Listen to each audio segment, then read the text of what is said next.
I just want to quickly talk about Desert Feet Incorporated runs the Desert Feet Tour, which is a community development project, which basically takes a whole lot of high-level, expensive recording equipment and instruments in the back of a 20-foot sea container on a four-wheel drive truck into really remote communities, and primarily we work in the most remote communities in Australia.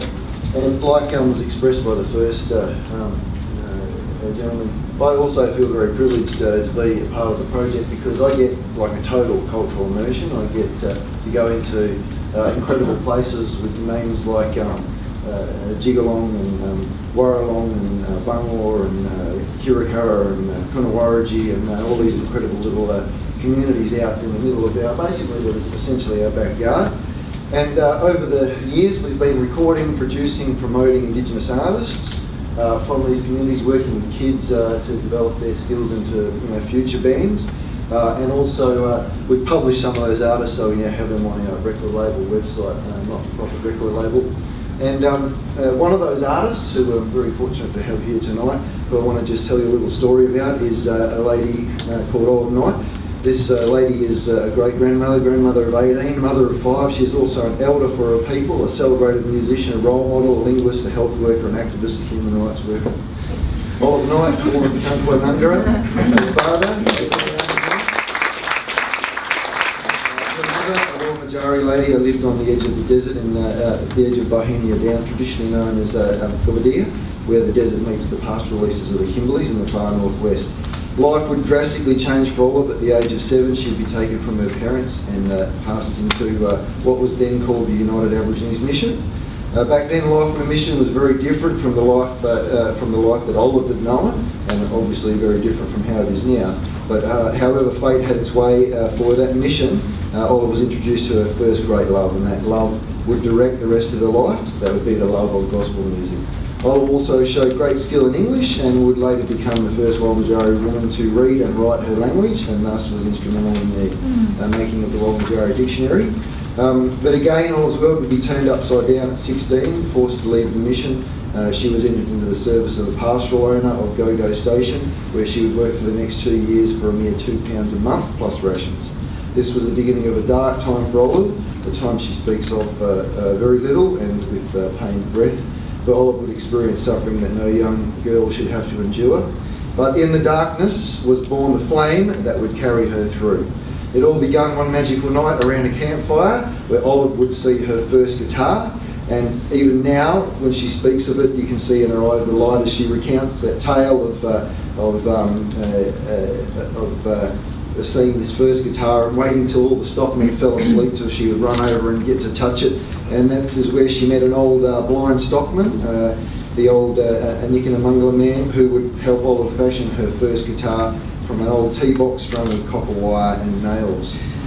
Olive would later meet the late and great Jimmy Bindery and would participate with him in the groundbreaking land rights movement at Nookumbar. Jimmy would become the first chairman of the KLC, but the stress of his position and the struggle for the freedom of his people would wear Jimmy down. In 1985, at the age of 50, he would die of a massive heart attack.